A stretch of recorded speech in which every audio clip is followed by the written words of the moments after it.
Good morning, students. My name is MD Shakil Ahmad, lecturer in botany, Government Degree College, Atmakur, Vanaparthi district. Students ఈరోజు మనం చెప్పుకుంటున్న topic ముడి ఔషధాల వర్గీకరణ. Okay, అయితే సాధారణంగా మొక్క యొక్క ఏ భాగాల నుంచి మనము రసాయన పదార్థాన్ని నిష్కర్షిస్తామో, అదేవిధంగా ఈ మొక్క యొక్క ఏ భాగము ఆయుర్వేద పరంగా కానీ ఔషధ పరంగా కానీ ఉపయోగము అనేది తెలుసుకోవడానికి ఈ వర్గీకరణ విధానము అనేది చాలా ఉపయోగకరంగా ఉంటుంది. సో కాబట్టి స్టూడెంట్స్ ఈరోజు మనం చెప్పుకుంటున్న టాపిక్ ముడి ఔషధాల వర్గీకరణ విధానం గురించి ఈరోజు మనము చెప్పుకోవడం అనేది జరుగుతుంది. ఇక్కడ చూడండి, ముడి ఔషధాల వర్గీకరణ. ఓకే, అయితే ఇక్కడ చూడండి, సాధారణంగా ఈ ముడి ఔషధాల వర్గీకరణ అనేది ముఖ్యంగా 4 రకాలుగా ఉంటుంది. ఫస్ట్ వన్ బాహ్య స్వరూప వర్గీకరణ. బాహ్య స్వరూప వర్గీకరణ. దెన్ రెండోది చూడండి, ఇక్కడ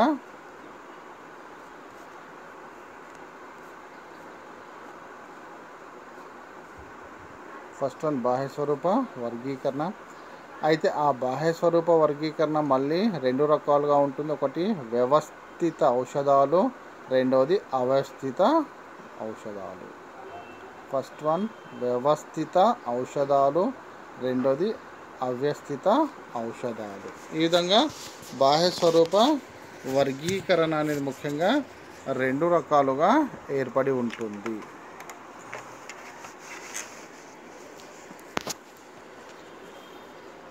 ఓకే, దెన్ నెక్స్ట్ చూడండి, జీవ సంబంధ వర్గీకరణ. ఫస్ట్ వన్ బాహ్య స్వరూప వర్గీకరణ, రెండవది జీవ సంబంధిత వర్గీకరణ, మరియు మూడవది రసాయనిక వర్గీకరణ, మరియు నాలుగవది ఔషధ సంబంధ వర్గీకరణ. ఓకే, ఫస్ట్ వన్ బాహ్య స్వరూప వర్గీకరణ, రెండవది జీవ సంబంధ వర్గీకరణ, మరియు మూడవది రసాయనిక వర్గీకరణ, మరియు నాలుగవది ఔషధ సంబంధ వర్గీకరణ. ఈ విధంగా సాధారణంగా ముడి ఔషధాలను 4 రకాలుగా వర్గీకరించవచ్చు. ఓకే, సో ఫస్ట్ వన్ చూడండి, బాహ్య స్వరూప వర్గీకరణ.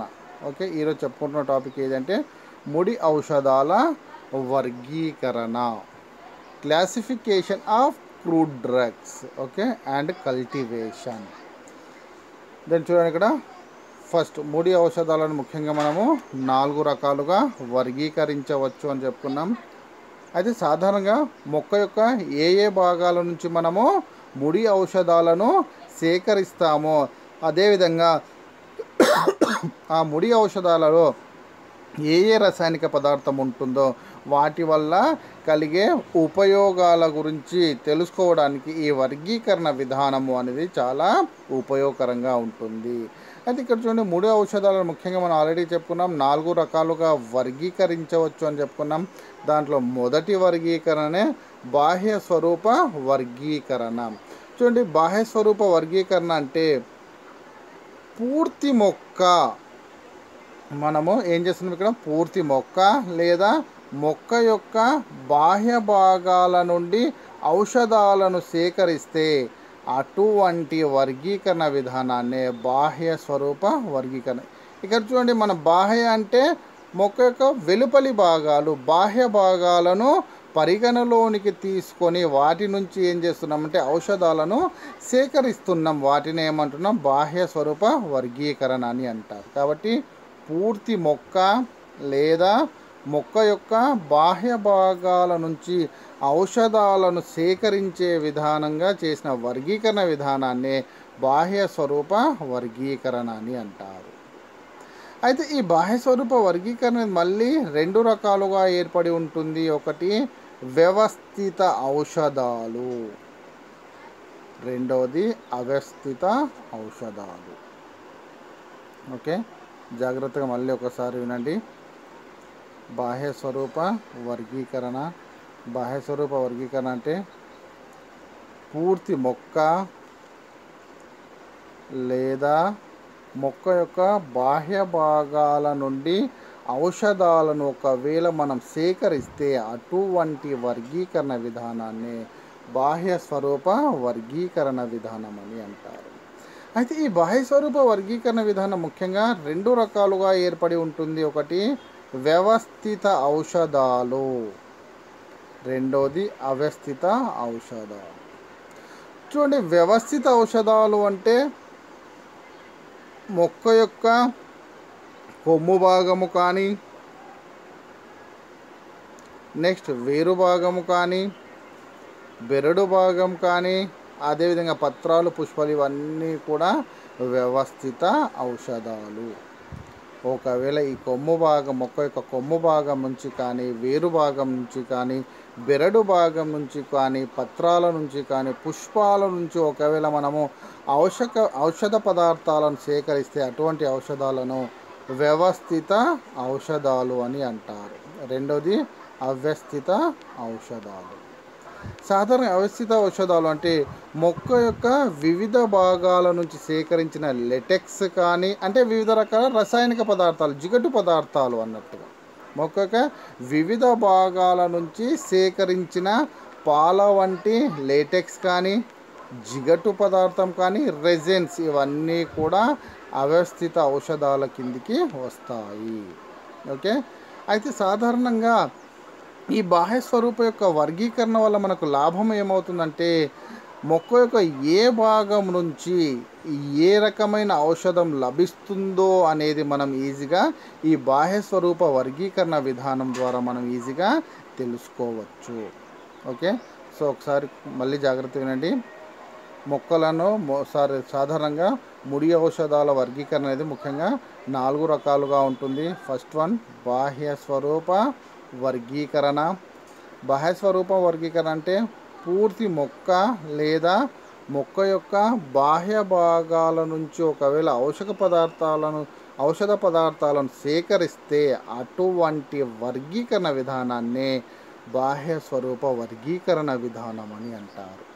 అయితే ఈ బాహ్య స్వరూప వర్గీకరణ విధానం అనేది మళ్ళీ రెండు రకాలుగా ఏర్పడి ఉంటుంది. ఒకటి వ్యవస్థిత ఔషధాలు, రెండవది అవ్యవస్థిత ఔషధాలు. వ్యవస్థిత ఔషధాలు అంటే మొక్క యొక్క బాహ్య భాగాలు అయిన కొమ్ము భాగం కానీ, వేరు భాగం కానీ, బెరడు భాగము కానీ, పత్రాలు కానీ, పుష్పాలు ఇవన్నీ కూడా వీటి నుంచి ఒకవేళ మనం ఔషధ పదార్థాలను సేకరిస్తే అటువంటి ఔషధాలను వ్యవస్థిత ఔషధాలు అని అంటారు.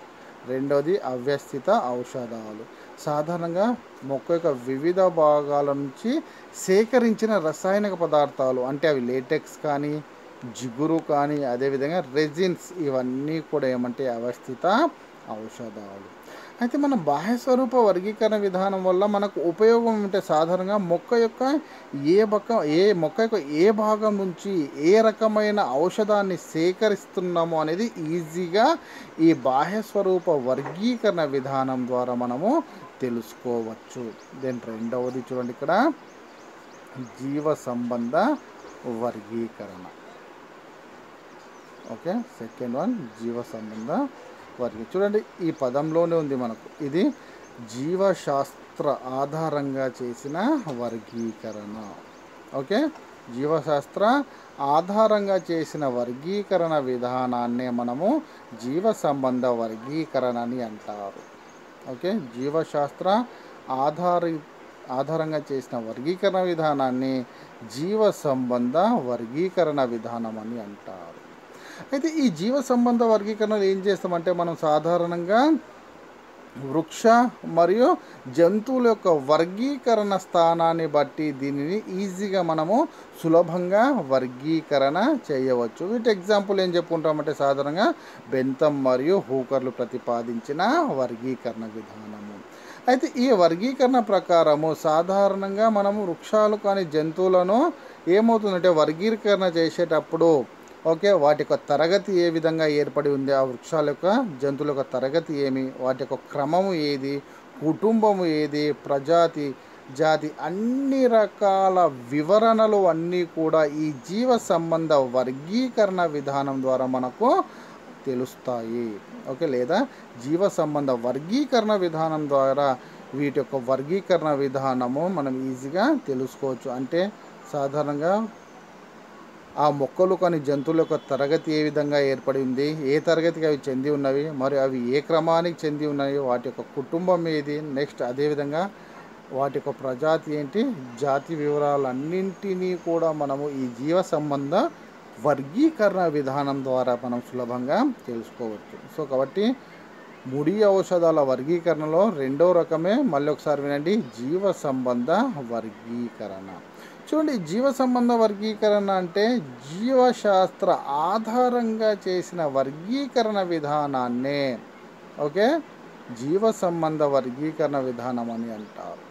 అయితే ముఖ్యంగా చూడండి, వృక్ష జంతువుల యొక్క వర్గీకరణ స్థానాన్ని బట్టి సాధారణంగా ఈ వృక్షాలను కానీ జంతువులను కానీ వివిధ రకాలుగా వర్గీకరించవచ్చు. ఒకవేళ చూడండి, మనము వృక్షాల యొక్క వర్గీకరణ విధానాన్ని తీసుకుంటే వాటిలో బెస్ట్ వర్గీకరణ విధానం ఎవరిది అంటే బెంథమ్ మరియు హూకర్ల వర్గీకరణ విధానం. ఈ బెంథమ్ మరియు హూకర్ల వర్గీకరణ విధానం ప్రకారం ఏమవుతుంటే మొక్కలు సాధారణంగా మొక్కలు ఏ తరగతికి చెంది ఉన్నవి, నెక్స్ట్ వాటి యొక్క క్రమము ఏ విధంగా ఏర్పడి ఉన్నది, నెక్స్ట్ అదేవిధంగా వాటి యొక్క కుటుంబం ఏమి, ప్రజాతి ఏమి, జాతి వివరాలు అన్నింటినీ కూడా ఏమవుతుందంటే సాధారణ వర్గీకరణ విధానంలోని అన్ని లక్షణాలు అయిన తరగతి, క్రమము, కుటుంబం, ప్రజాతి, జాతి వివరాలన్నింటినీ కూడా ఏమవుతుందంటే మనం ఈ జీవ సంబంధ వర్గీకరణ ద్వారా మనం క్లుప్తంగా తెలుసుకోవచ్చు. దెన్ మూడో వర్గీకరణ విధానమే రసాయనిక వర్గీకరణ. అయితే ఈ రసాయనిక వర్గీకరణ అంటే చూడండి, ఆ పదంలోనే ఉంది, మనం వివిధ మొక్క యొక్క భాగాల నుంచి రసాయనిక పదార్థాలను బయటికి సేకరించడం. ఆ సేకరించిన రసాయనిక పదార్థాల వల్ల మనకు ఏమేం ప్రయోజనాలు ఉన్నవి, నెక్స్ట్ అదేవిధంగా కొన్ని రకాల రసాయనిక పదార్థాల ద్వారా మానవుడికి హానికరంగా కూడా అంటే నష్టం కూడా జరగవచ్చు. కాబట్టి ఇక్కడ మూడో వర్గీకరణ ఏం చెప్పుకుంటున్నాం మనం, రసాయనిక వర్గీకరణ. రసాయనిక వర్గీకరణ అంటే వివిధ మొక్కల నుంచి వివిధ రకాల ఔషధాలను వెలికి తీయడము. ఆ వెలికి తీయడం ద్వారా చేసిన వర్గీకరణ విధానాన్నే రసాయనిక వర్గీకరణ అని అంటారు. రసాయనిక వర్గీకరణ అంటే వివిధ మొక్కల నుంచి వివిధ రకాల ఔషధ పదార్థాలను బయటికి తీసి చేసిన వర్గీకరణ విధానాన్నే రసాయనిక వర్గీకరణ. అయితే ఆ రసాయనిక పదార్థాలను ఏమవుతుందంటే మనము వివిధ రకాలుగా చెప్పుకోవచ్చు. ఇక్కడ ఒకటి carbohydrates, glycosides, lipids, resins, alkaloids. Okay, కార్బోహైడ్రేట్స్లలో ముఖ్యమైన రసాయనిక పదార్థాలు ఏవంటే జిగుర్లు కానీ బంకలు. గ్లైకోసైడ్స్లలో ముఖ్యమైన రసాయనిక పదార్థాలు ఏవంటే ఆంథ్రాక్వినోన్ మరియు సఫోనిన్స్ మరియు సయనోఫోర్స్. నెక్స్ట్ లిపిడ్స్లలో మనకు ముఖ్యమైనవి ఏవంటే స్థిర నూనెలు మరియు క్రొవ్వు పదార్థాలు. దెన్ ఫోర్త్ రెజిన్స్లలో ముఖ్యమైన రెజిన్స్ ఓలియో రెజిన్స్. నెక్స్ట్ ఆల్కలాయిడ్స్లలో ముఖ్యమైనవి పిరిడిన్, పైపరిడిన్ మరియు ట్రోపిన్. ఒకసారి జాగ్రత్తగా ఇక్కడ చూడండి, ముడి ఔషధాల వర్గీకరణలో అతి ముఖ్యమైన మూడో వర్గీకరణ ఏది అంటే రసాయనిక వర్గీకరణ. వివిధ మొక్కల నుంచి వివిధ రకాల రసాయనిక పదార్థాలను మొక్క యొక్క వివిధ భాగాల నుంచి బయటికి తీయడం ద్వారా చేసిన వర్గీకరణ విధానాన్నే రసాయనిక వర్గీకరణ అని అంటారు. ఆ రసాయనిక పదార్థాలు అంటే ముఖ్యంగా మొక్క యొక్క వివిధ భాగాల్లో వివిధ రకాలుగా ఇవి ఏర్పడి ఉంటాయి. దాంట్లో మొదటిది కార్బోహైడ్రేట్స్, రెండోది గ్లైకోసైడ్స్, మూడవది లిపిడ్స్, నాలుగవది రెజిన్స్, ఐదవది ఆల్కలాయిడ్. కార్బోహైడ్రేట్స్లలో ముఖ్యమైనవి అంటే జిగుర్లు, బంకలు. గ్లైకోసైడ్స్లలో ముఖ్యమైనవి అంటే ఆంథ్రాక్వినోన్ మరియు సఫోనిన్స్ అండ్ సయనోఫోర్స్. నెక్స్ట్ లిపిడ్స్లలో ముఖ్యమైనవి స్థిర నూనెలు మరియు క్రొవ్వులు. రెజిన్స్లలో ముఖ్యమైనవి రెజిన్స్ మరియు ఓలియో రెజిన్స్. ఆల్కలాయిడ్స్లలో ముఖ్యమైనది pyridine, piperidine and tropine. Okay, ఇది రసాయనిక వర్గీకరణ. దెన్ నాలుగవ వర్గీకరణనే ఔషధ వర్గీకరణ. ఫస్ట్ వన్ బాహ్య స్వరూప వర్గీకరణ, రెండోది జీవ సంబంధ వర్గీకరణ, మూడోది రసాయనిక వర్గీకరణ మరియు నాలుగవ వర్గీకరణ విధానమే ఔషధ సంబంధ వర్గీకరణ. చూడండి, ఈ ఔషధ సంబంధ వర్గీకరణ అంటే జంతువులు మరియు మానవునిపైన ఔషధాలు చూపే ఫలితాలు, ప్రభావాలను, వాటి యొక్క ప్రభావాల గురించి అధ్యయనం చేసే వర్గీకరణ విధానాన్ని ఔషధ సంబంధ వర్గీకరణ అని అంటారు. జంతువులపైన కానీ మానవునిపైన కానీ వివిధ రకాల ఔషధాలు చూపించే ఫలితాలను మరియు వాటి యొక్క ప్రభావాలను ఆధారంగా చేసిన వర్గీకరణ విధానమే ఔషధ సంబంధ వర్గీకరణ అని అంటారు.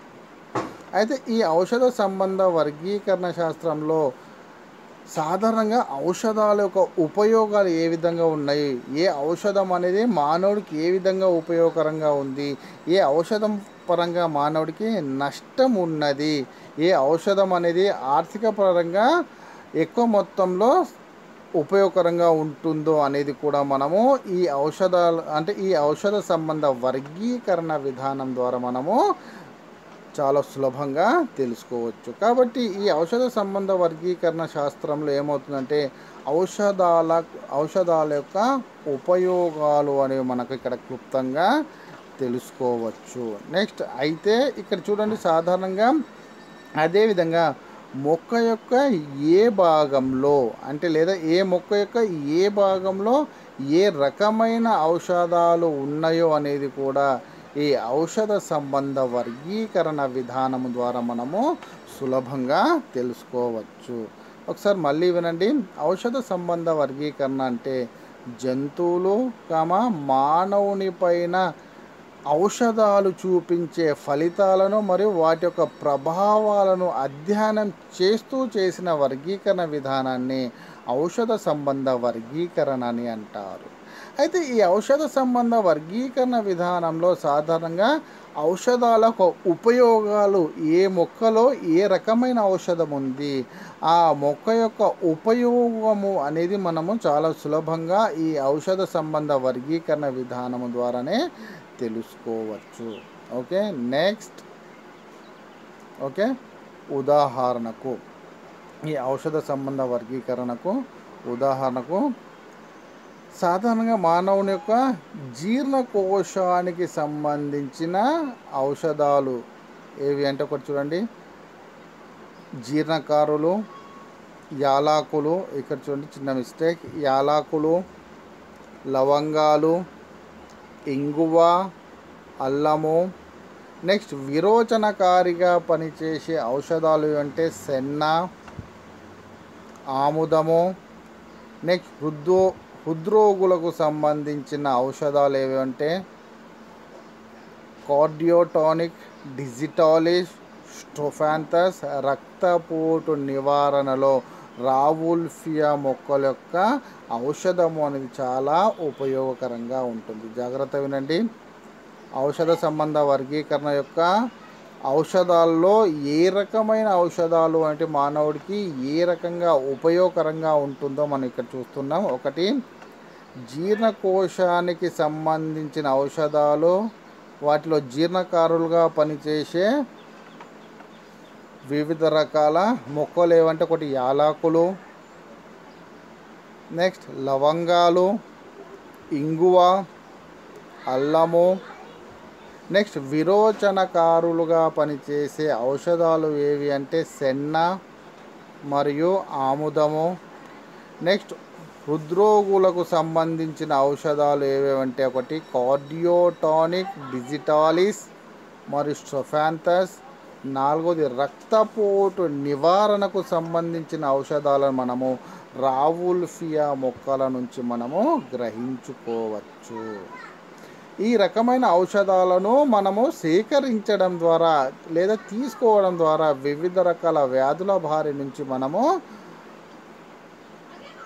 రక్షణ పొందవచ్చు. ఓకే, సో ఇవి ముడి ఔషధాల వర్గీకరణ. ఆ ముడి ఔషధాల వర్గీకరణ విధానం గురించి ఈరోజు మనము చెప్పుకున్నాం.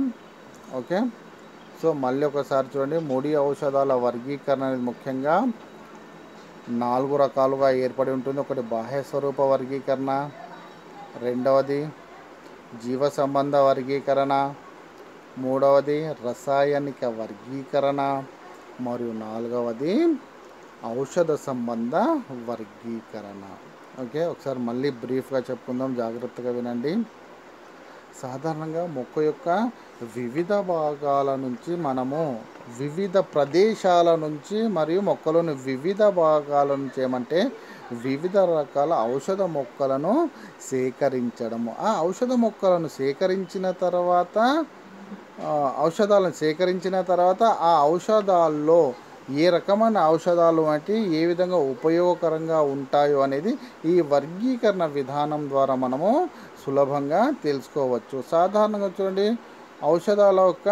ముడి ఔషధాల యొక్క వర్గీకరణలో మొదటి వర్గీకరణ ఏది చెప్పుకుంటున్నాం ఇక్కడ మనం? బాహ్య స్వరూప వర్గీకరణ. బాహ్య స్వరూప వర్గీకరణ అంటే సాధారణంగా మొక్క యొక్క పూర్తి భాగము లేదా మొక్క యొక్క బాహ్య భాగాల నుంచి ఔషధాలను సేకరించే విధానాన్ని బాహ్య స్వరూప వర్గీకరణ విధానం అని అంటారు. మొక్క యొక్క పూర్తి లేదా మొక్క యొక్క బాహ్య భాగాల నుంచి ఔషధాలను సేకరిస్తే అటువంటి వర్గీకరణ విధానాన్ని బాహ్య స్వరూప వర్గీకరణ విధానం అని అంటారు. అయితే ఈ బాహ్య స్వరూప వర్గీకరణ విధానం అనేది ముఖ్యంగా 2 రకాలుగా మళ్ళీ ఏర్పడి ఉంటుంది. ఒకటి వ్యవస్థిత ఔషధాలు మరియు రెండవది అవస్థిత ఔషధాలు. వ్యవస్థిత ఔషధాలు అంటే మొక్క యొక్క వివిధ బాహ్య భాగాలు అంటే ఔషధ పదార్థాలను సేకరించే భాగాలు. అవి కొమ్ము భాగం కావచ్చు, మొక్క యొక్క వేరు భాగం కావచ్చు, బెరడు భాగాలు కానీ, పత్ర భాగాలు కానీ, పుష్ప భాగాలు కానీ. రెండవది అవస్థిత ఔషధాలు అంటే ఆ మొక్కలోని వివిధ భాగాల నుంచి మనము సేకరించిన ఔషధాలు. అవి వివిధ రూపాల్లో ఉంటాయి. అవి లెటెక్స్ రూపంలో అంటే పాల వంటి పదార్థం వల్ల ఏర్పడి ఉండొచ్చు తెల్లగా. నెక్స్ట్ జిగటు పదార్థ రూపంలో కూడా ఏర్పడి ఉండవచ్చు, మరియు అదేవిధంగా రెజిన్స్ రూపంలో కూడా ఏర్పడి ఉండవచ్చు. వీటిని ఏమంటాం మనము? అవస్థిత ఔషధాలు అని పిలవడం అనేది జరుగుతుంది. సాధారణంగా ఈ బాహ్య స్వరూప వర్గీకరణ విధానం ద్వారా మనకు ఉపయోగం ఏమంటే మొక్క యొక్క ఏ భాగం నుంచి మనము ఏ రకమైన ఔషధాన్ని సేకరిస్తాము అనేది ఈ బాహ్య స్వరూప వర్గీకరణ ద్వారా మనకు సాధ్యమవుతుంది. దెన్ నెక్స్ట్ జీవ సంబంధ వర్గీకరణ. ఓకే, ఈ జీవ సంబంధ వర్గీకరణ విధానము అంటే ఇది జీవశాస్త్రం ఆధారితంగా చేసిన వర్గీకరణ విధానాన్ని జీవ సంబంధ వర్గీకరణ అని అంటారు.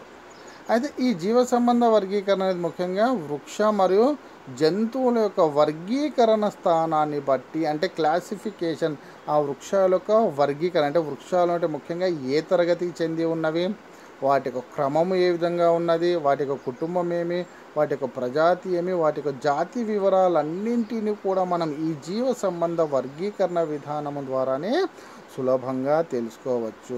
నెక్స్ట్ అదేవిధంగా జంతువులు అంటే ముఖ్యంగా ఏ తరగతికి చెంది ఉన్నాయి, ఆ జంతువుల యొక్క క్రమము ఏ విధంగా ఏర్పడి ఉన్నది, నెక్స్ట్ ఆ జంతువులు ఎటువంటి కుటుంబానికి చెంది ఉన్నవి, ఆ జంతువుల యొక్క ప్రజాతి నామము మరియు జాతికి సంబంధించిన నామాలన్నింటినీ కూడా మనం ఈ జీవ సంబంధ వర్గీకరణ విధానం ద్వారానే సులభంగా తెలుసుకోవచ్చు. కాబట్టి జీవ సంబంధ వర్గీకరణ అంటే జీవశాస్త్ర ఆధారితంగా చేసిన వర్గీకరణ విధానాన్ని జీవ సంబంధ వర్గీకరణ విధానం అని అంటారు.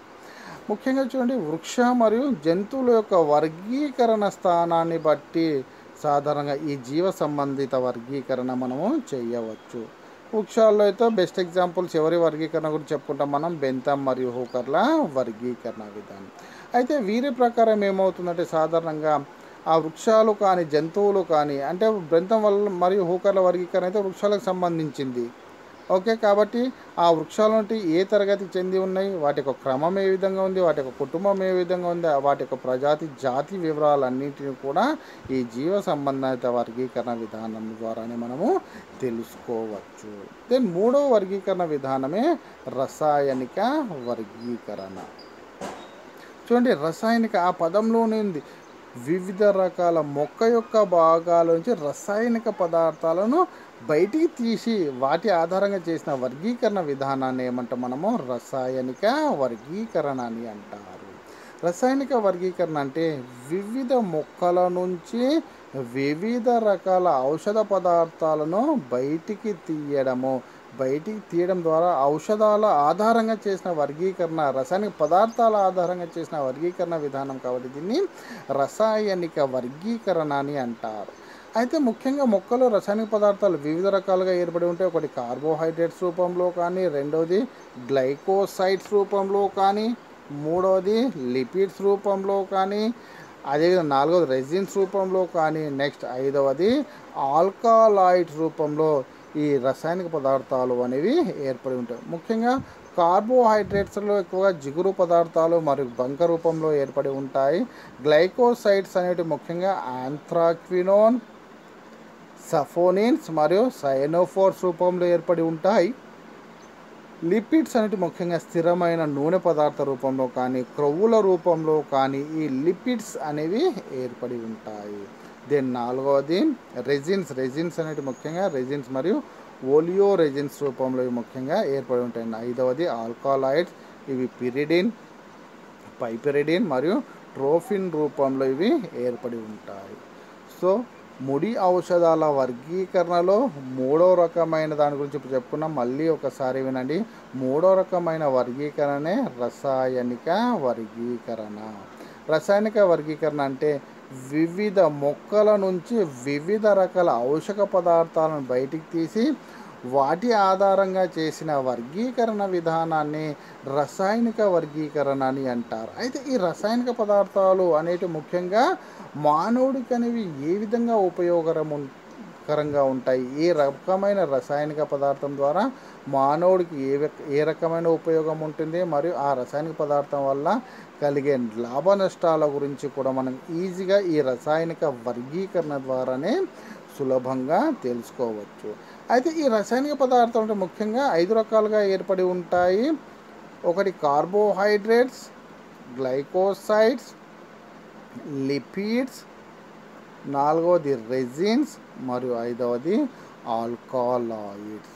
అయితే ఈ కార్బోహైడ్రేట్స్లో ముఖ్యమైన రసాయనిక పదార్థాలు ఏమిటంటే జిగుర్లు కానీ, బంకలు కానీ.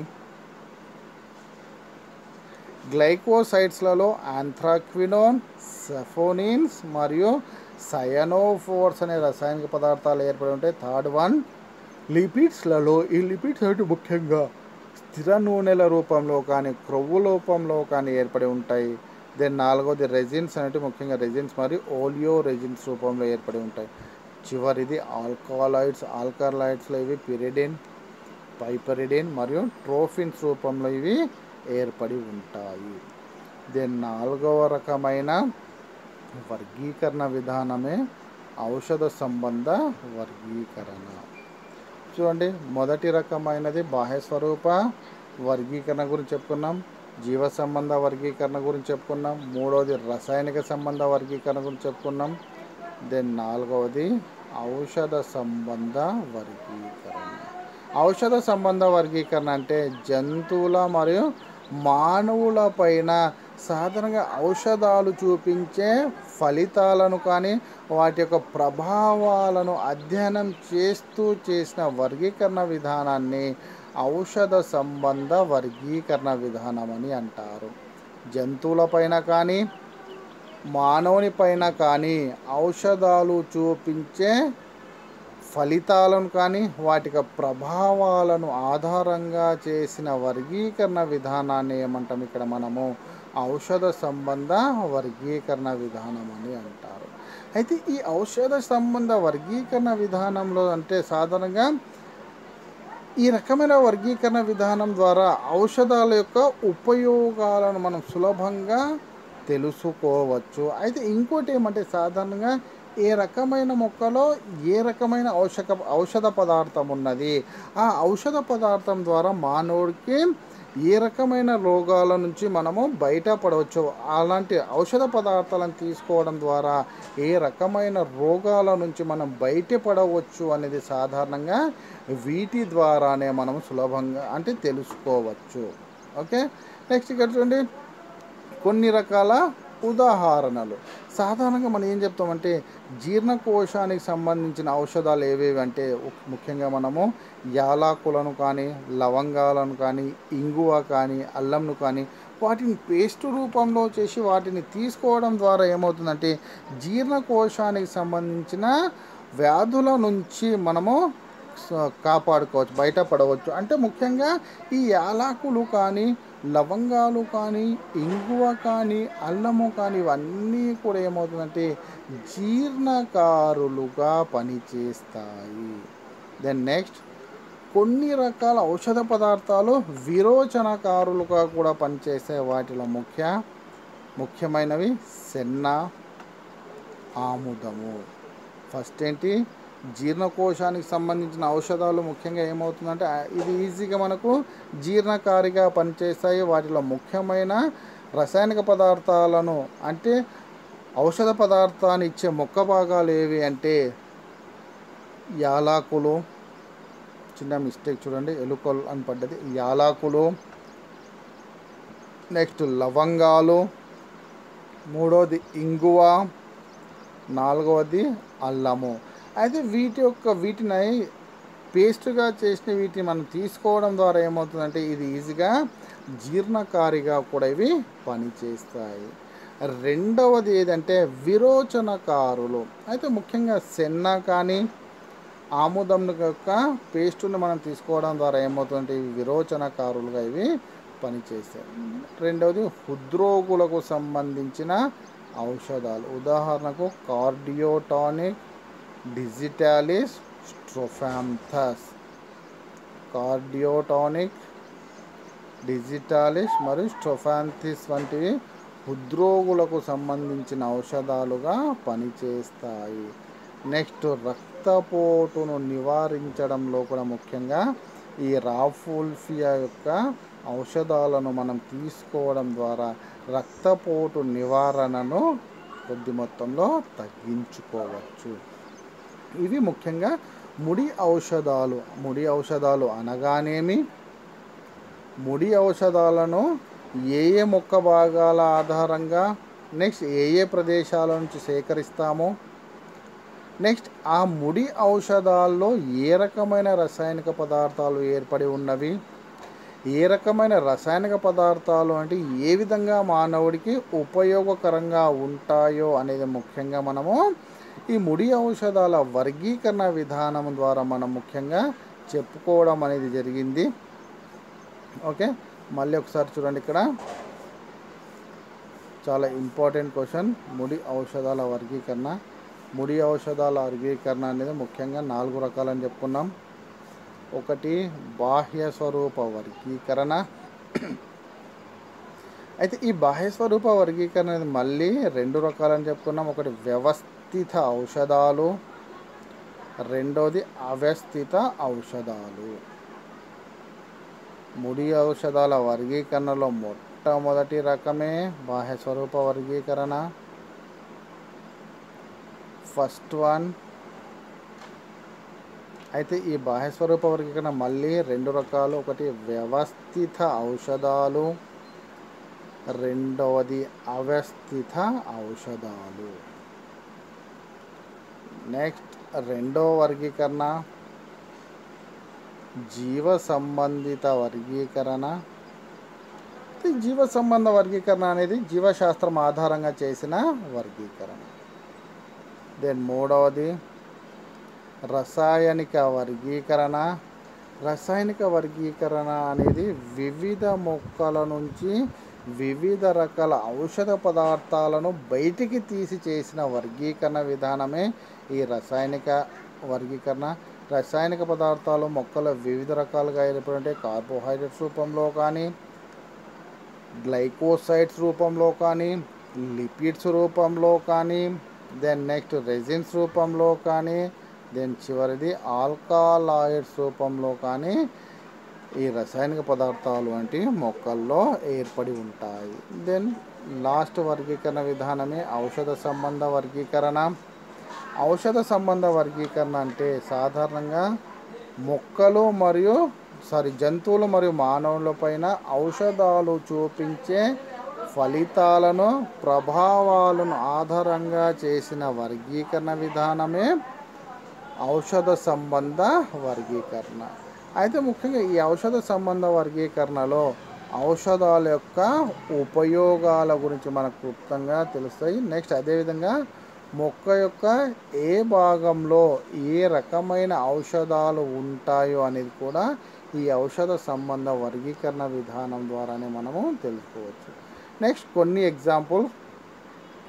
జీర్ణకారులుగా పనిచేసే ఔషధాలు ఏవంటే యాలకులు కానీ, లవంగాలు కానీ, ఇంగువ మరియు అల్లము. కొన్ని ఔషధాలు విరోచనకారులుగా కూడా పనిచేస్తాయి, సెన్న మరియు ఆముదం వంటివి. నెక్స్ట్ కొన్ని ఔషధ పదార్థాలు హృద్రోగులకు సంబంధించిన ఔషధాలు అవేవంటే డిజిటాలిస్, ట్రోఫాంతస్. నెక్స్ట్ రక్తపోటు నివారణలో కొన్ని ఔషధాలు పనిచేస్తే అవే రావుల్ఫియా ఔషధాలు. ఓకే, సో ఈరోజు మనం ముడి ఔషధాల వర్గీకరణ, నెక్స్ట్ ఆ ముడి ఔషధాల్లో కొన్ని ఔషధాలు ఏ విధంగా ఉపయోగకరంగా ఉంటాయో మనము చెప్పుకోవడం జరిగింది. రేపటి టాపిక్లో మళ్ళీ ఒక కొత్త టాపిక్ రేపటి క్లాస్లో మళ్ళీ మనము చెప్పుకుందాం. Okay, thank you.